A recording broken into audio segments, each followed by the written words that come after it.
And we welcome you to Season 2, Episode 3 of Wilk and Wiz, your weekly breakdown of NFL talent with Utah ties. And we are to Week 1. My name's Tanner Wilkinson. He is Cole Wissinger. What's up? Dude, what's up? It was a lot. So you talk about, I even look in our little notes document that you keep, Season 2, Episode 3. It was a lot easier last year when it was just Season 1, Episode 1 was Week 1, Episode 2 was Week 2. This year, we did 2 preview shows that if you haven't watched yet, you can go back and see what we think about. And we line out every single player for every single team that we're going to be watching during the course of the season. But then, now this is Episode 3, previewing Week 1, and then Episode 4 is going to be looking back at Week 1. Episode 5, we're we're moving. It's going to start getting confusing. This is our pre-Week 1 episode, Tanner. Yeah. Of Wilk and Wiz. Yep, pre-Week 1.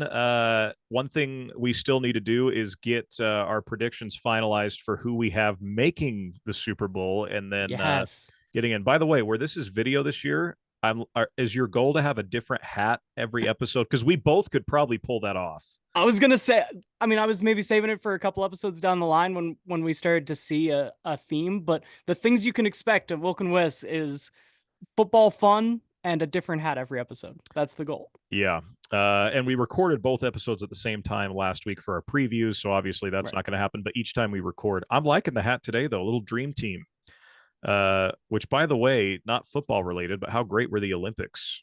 Yeah, I figured I had to get this hat in as early in the season as possible because we're still enjoying, like, Paralympics are going on right now. Yeah. So it's still a little relevant as opposed to when we get into December. It's not so much USA basketball season anymore. Yeah. Well, excited, my friend. Let's talk. Since we did the AFC first last week, who do you have representing the AFC in the Super Bowl? This is the one that pained me the most to nail down and pick. And up until moments before we pressed the record button, I was still going back and forth. And I think my final decision is the Houston Texans. It's DeMeco Ryans getting everything together. It is Bobby Slowick in year 2. I think that the trend of trying to get him like these head coaching interviews, I think that was a little premature. But after this year, it's not going to be. He really is one of the premier Shanahan branch, coaching minds. And CJ Stroud, year 2. Rookie contract. Ooh. They loaded up. They got the receiving core. Let's go all in. I like that a lot. I don't want to be the boring guy that says Kansas City, even though it's not going to surprise me. I didn't want to do that either. So I'm going to go with Baltimore. I picked Cincinnati a year ago. I just like the way Baltimore is constructed right now. This is a little bit of a risk knowing they lost some coordinating. That's a big thing to keep an eye on for them as we move down the line here. But if you're looking at what the Ravens have done, I just like it as a whole. I like that they are sticking with guys, developing guys, continuing to kind of do the Raven way, and I think it's going to pay off for them this year. I like them getting to the Super Bowl. Tanner, do you know how old the replacement for Mike Macdonald, the new Ravens defensive coordinator, old Ravens defensive coordinator, goes head coach in Seattle now? They bring in another guy that's just kind of been on the staff or in this Michigan, Harbaugh ecosystem. Do you know how old their new defensive coordinator is? I can't say that I do. It is. Do you know how old I am? Because it is a similar answer. The man is 32 years old. Wow. Mike Macdonald did some crazy things with this defense, and defense is tough to sustain year over year also. The Ravens were like almost my choice, but questions on the O-line, when O-line is one of the most important positions in all of football.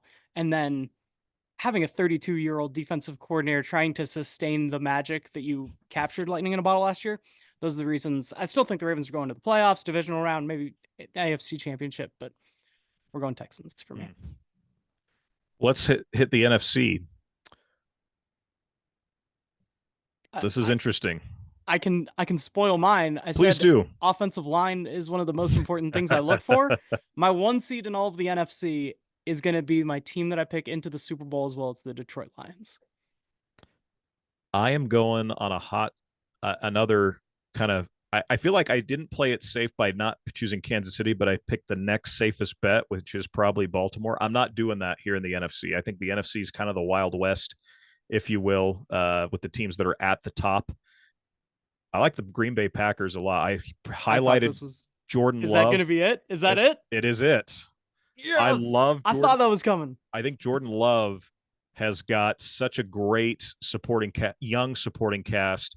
They figured some things out last year. That's only going to continue. Matt LaFleur is going to prove himself as one of the best head coaches in football. Not just play; he's already proven to be a phenomenal play caller. Obviously, this goes beyond that now. And I think the Packers make a Super Bowl run as a wild card team, similar to Bears what they did. fans Bears fans finally have their quarterback of the future. Things are going right. And then in the offseason, we pick two of their NFC North rivals to be in the Super Bowl. They still can't catch a break.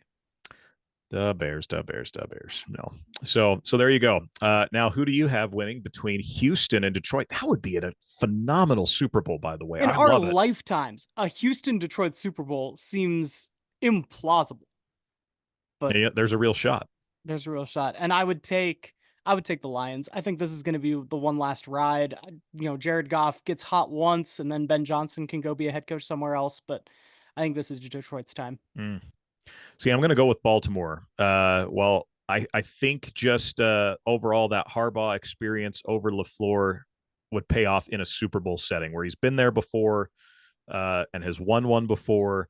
I think that at the end of the day, we've seen that pays dividends for teams. Brady had been to this. How many times had Brady and Belichick been there? How many times did it pay off? Not every time, but there certainly is a common denominator there. Now with Kansas City, right? Philly, some of those guys in Philly had been there. Not everyone had. Most of that Chiefs team had, and that was the difference a couple of years ago. And then even McVay, right? When McVay went against Zach Taylor, that was a huge advantage for the Rams that year. So, yeah, my Super Bowl champion is the Baltimore Ravens. I would just like to point out last year I was very boring, and I picked two teams that were probably, preseason favorites also, the Chiefs and the 49ers. And then it was the Chiefs and the 49ers. So maybe we're getting a little spicy, but I enjoy it. Yeah, because I think on paper a lot of people would expect a Kansas City if Mahomes and Kelsey stay healthy. Repeat Chris Jones, though. it doesn't happen very often, but I think on paper a lot of people are saying it might. This is the best chance for it to happen. And then yeah, the Niners even they got those contracts worked out, even though a scary situation with Ricky Pearsall. Glad he's okay, Yeah. given that whole situation. But I think the Niners are going to be locked in even more so now that what's happened in the last week has happened. So, but at the same time, why not have fun with it? I'm going Ravens, Packers. You're going Texans, Lions, and then you have Detroit. I have Baltimore, and I think it could very easily be a Packer Lion NFC Championship game. That Yes. would round 3. I hope we get 3 rounds of those two teams this year. Well, no guest on the show this week, Cole, so we're just going to get straight into our picks. And that was kind of the point of doing 2 episodes. We wanted these to be a little bit shorter. Didn't want you the listener, to have to really continue to do all of that going forward. And so let's talk a little bit starting tonight. Baltimore at Kansas City. Chiefs are a 3-point favorite. Baltimore, I just picked them to win the Super Bowl, and I'm going to pick them to win tonight. I got the Ravens winning here on opening night in a close game, similar to what happened a year ago. Kansas City doesn't care about whether or not they win or lose this game tonight. They get their rings. They get a party again. But it's Kyle Van Noy and Marcus Williams against Andy Reid and Kingsley Suamataia making his NFL debut. See, I think they might care. I think that last year left a sting in their mouth. It can't be enjoyable to come out. And remember, last year they lost to the Lions, who ended up being very good. The offseason hype worked. They didn't have Travis Kelce. They didn't have Chris Jones in that first week, and they still only lost by 1, was it? I think that they want to enjoy their little ring ceremony in this home game the way that they weren't able to last year, and so I'm picking the Chiefs. The Green Bay Packers in a Friday night opening weekend head down all the way to Rio de Janeiro, Brazil, to play the Philadelphia Eagles. 2 green teams that will not be wearing green on the field because, everything we hear about this travel situation. I love the NFL going international. It seems like we could have done a little bit more prep work getting this one off the ground. But week 1, Green Bay, Philadelphia. Philadelphia's small favorite. They've got Britton Covey on their side, and then for the Packers, the Utah players of note: Jordan Love, the quarterback, ever heard of him, and Zane Anderson. I am picking the Eagles, but it's a 2.5 point line. we mentioned the lines just as a framework with which to Yeah. talk about our picks. In general, neither of us are like particularly active sports bettors. I would not bet on this game with a 10.5 foot pole. You don't know what's going to happen on these international games. We saw Miami and Kansas City overseas in Great Britain last year. Just like a funky game. Yeah. Very And defensive where minded. Yeah. it's week one also, there's no way of knowing what's going to happen here. It's an absolute toss up, but I'm taking the Eagles. I'm going to go with Green Bay. Again, I think Philly's still trying to figure out some stuff. We talked about Jason Kelsey not being there anymore, and that's a big factor. Meanwhile, Green Bay's got a lot of continuity, and I think that pays off week one. Like you said, though, this is as wonky and as close of a game. You and I will be keeping our eye on that one while we call high school football on Friday night. So That's kind right. of interesting there. Your Steelers, which, by the way, right before we started recording this show, Russell Wilson, some calf tightness. That just broke a few minutes before we started recording. They're in Atlanta, 3.5-point favorite for the Falcons. It's Jaylen Warren and Miles Killebrew against Tyler Algier, Clark Phillips III, and Caden Ellis. I'm going Falcons on this one. I think home, there's some excitement there. Do I think that sustains through the whole season? I obviously didn't pick them to win the division, even though on paper it seems like they should be the favorites. I'm still going Atlanta week one. And I'm going to take Pittsburgh in the Arthur Smith revenge game. I think he's got a lot to prove. And so if he's been cooking up anything in the offseason, also this like line has moved a ton because people are very afraid of the way Pittsburgh has looked in the preseason. Preseason doesn't matter, folks. No. Like maybe Pittsburgh's offense will be terrible, and that is absolutely in the realm of possibilities, but it won't be because they didn't look good in the preseason. Sure. Preseason is no indicator of this kind of thing. No. And I'm picking the Steelers. Your Arizona Cardinals against the Buffalo Bills. The Bills are 6-point favorites. We have Khyiris Tonga on the Cardinals side, and then Dalton Kincaid, Taron Johnson, and Cole Bishop for the Bills. Bills are big favorites, and I'm also picking the Bills. Yeah, I'm going Buffalo too. Even though I think Arizona is going to be a lot better this year, Buffalo still got one guy, and that's Josh Allen. Arizona, again, I think takes some steps forward, but overall, the Bills are just the better team. If you do the Eliminator Challenge, I think is what it's called, where you Survivor poll. Survivor. You got to pick a different one of those. You can't pick the same team twice in a season. You only pick one game a week. This was my pick this week, was Buffalo beating Arizona in my Survivor pool. I got thoughts on that because I think there's going to be opportunities to pick Buffalo later on. Sure. And so I go about that a little bit different, but we'll get to that game. And see, I like kind of playing it. I only lasted 4 weeks. In fact, last year I got out because I picked Dallas to beat Arizona, and then that was a massive upset early on. Vividly. So yeah, that was wild. Tennessee at Chicago. Bears a 3.5-point favorite. No one on the Titans roster representing Utah. The Bears have a plethora, though. Jalen Johnson, Patrick Scales, Braxton Jones, and Noah Sewell.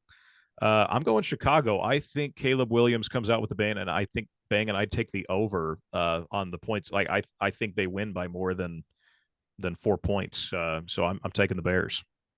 Caleb Williams is here. It might not work like all the way through, right? But just wanting to have that first impression go right. I'm picking Caleb Williams and the Bears. The biggest favorite of the week are the Cincinnati Bengals at home against the New England Patriots, whose offense might be one of the worst offenses that we've seen in recent memory. And it's Jacoby Brissett getting the start, which we both agreed, I think last week, is a good choice. But they have a rough even start of the season to get Drake May to watch the show. Sione Takitaki is the only Patriot representation here, and then it's Ryan Rico, the punter, Zach Moss, Tanner McLaughlin, and Jay Tufele for the Cincinnati Bengals. This is another really valid option for those survivor pools because it's the biggest favorite, and I'm going with Cincinnati. I'm taking the Bengals as well. Should win. This should be a nice ease back in for Joe Burrow after missing the second half of last year. Will Jamar Chase play? That's the big question mark right now. I don't think it really matters. I don't think it matters. And by the way, Tom Brady is all for sitting rookie quarterbacks. Said that in an interview this week. Listen to Tom. Maybe not about marriage, as we learned from the celebrity roasts from this last year, but listen to Tom when it comes to football. On the football field. And we will be listening to Tom because he's going to make his debut broadcast on football games. That's right. This weekend, yeah. Houston at Indy. Oh, this is another one that I am very excited to see both these teams. Your AFC champ pick, Cole. I believe I have the Colts as a wild card team getting in year two of Anthony Richardson.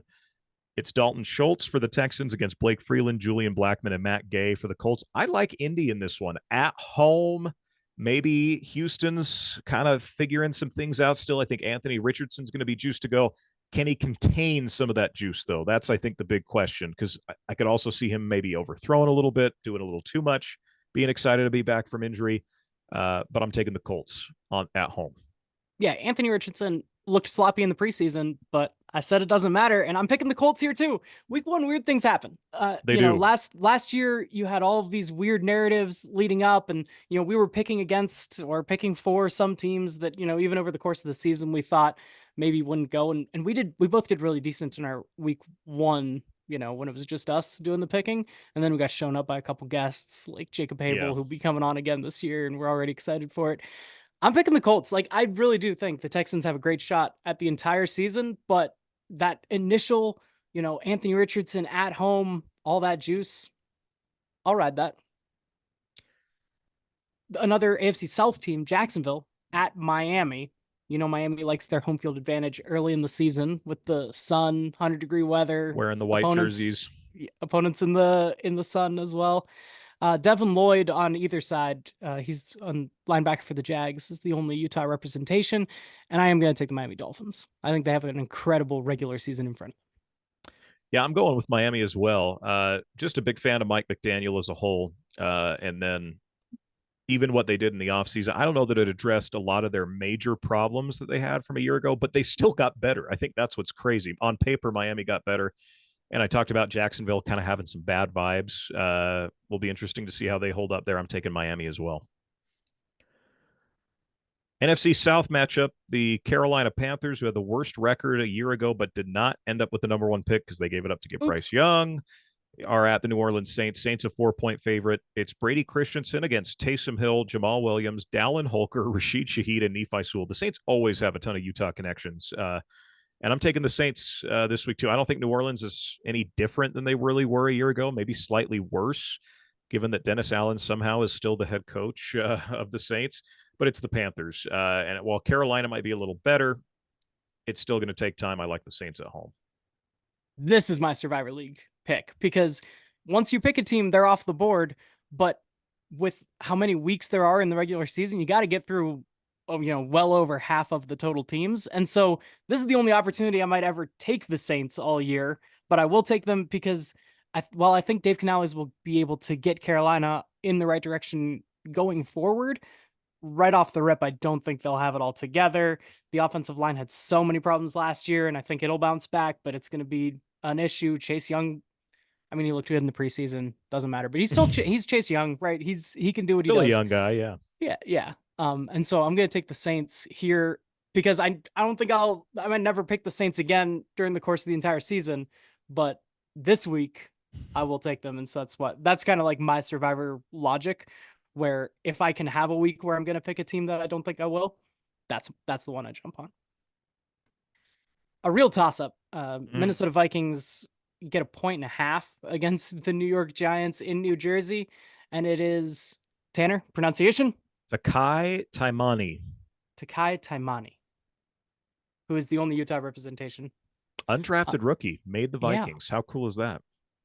And I think I am going for the Vikings. If Kevin O'Connell can get, the Pastronaut ready on 0 prep time, I think with a whole offseason working with Sam Darnold, he might get him ready for one game at least. And so let's go Minnesota Vikings right now. The Pastronaut. How could we forget? Steelers legend. I was going back through, side note, because we got time to just kibitz today and shoot the breeze. I was going back through some way previous fantasy football leagues. I moved a league over from ESPN to Sleeper, and they have a place where you can just manually enter all of your league's history. And so I saw all these like really old team names, and one of my buddies that's a Steelers fan from back home had a team name that was called Dobbsy the Backup, because he was doing either Harry Potter or like Lord of the Rings themed names for a few years in a row. And so one year, instead of like Dobbsy the house elf, it was Dobbsy the backup because Josh Dobbs was on the Steelers like 7 years ago, and now then Josh Dobbs had his moment in the sun just last year. I'm going the Giants. I'm kind of just at a Because toss up. I'm just going with the Giants because at this point. Speaking of good fantasy names, if we want to just do a quick fantasy name segment, I'm pretty darn proud of some of my that I've come up with on my own this year. In one of the leagues you and I are in, I'm Russell Wilson jersey because I've been to 3 different Rosses in the state of Utah, and each one has had a Russell Wilson Broncos jersey. yep, So it's a Russell Wilson jersey. love Pretty it. proud of that one. And then this one I had seen before, but I had the 9th pick in a 10-man league. Amon-Ra St. Brown drops to me at 9, which is just insane. Nice. So I'm the wing dragon of Amon-Ra for any Yu-Gi-Oh fans out there. And Oh, that's a good one. And I can't take full credit for that one. I did see that one a year ago somewhere in the social media verse, but pretty happy about that. And then in our family one, I'm the celery juicers, which is an inside joke that only family members will get. So but we have your family members that listen to the pod, so yeah, they'll there you understand. go. They'll understand. I just finished my last fantasy draft moments before hopping on this recording. It like we record this on Thursday, and I Yeah, had my last draft Thursday morning. My nice. name in that league, because I've had fast food nicknames in this league for quite some time. It's the Arby's Dead Zone, with like Arby's. Oh, yes. Well done. There you go. Well done. Well, back to the picks. The Vegas Raiders are at the LA Chargers in Jim Harbaugh's debut as the Chargers head coach and Antonio Pierce's debut as the full-time head coach of the Raiders. You got Andre James and Jackson Powers Johnson against Semi Fehoko and Alohi Gilman. Give me the Raiders. Why not? It's week 1. Give me some Minshew magic week 1. I think it's going to take a minute for some of these Charger players to buy into the Harbaugh way. And I think the Chargers are fine down the road, but give me Vegas week 1. Why not? I can see that, and you almost got me to switch, but I picked the Chargers to go to the playoffs. They're going to need to get these easy ones because the schedule doesn't get harder, or schedule doesn't get easier, and Jim Harbaugh's got to get things figured out. So I got to pick the Chargers early, but it does make sense in a weird week 1 game for this to go that way. Denver and Seattle rematch of the Super Bowl a few years back, 2013. You got Zach Wilson as the backup quarterback for the Denver Broncos, then Cody Barton, Garrett Bowles, and Jonah Ellis and Devon Vele versus Satoa Lumia for the Seattle Seahawks. This is, as we said, Mike McDonald comes over from Baltimore. This is his debut as the Seahawks head coach, and I'm taking the Seattle Seahawks here. Yeah, I'm going with Seattle too. I think at this point in time, they're just the better football team, regardless of the coaching situation. We know what to expect out of Seattle at this point.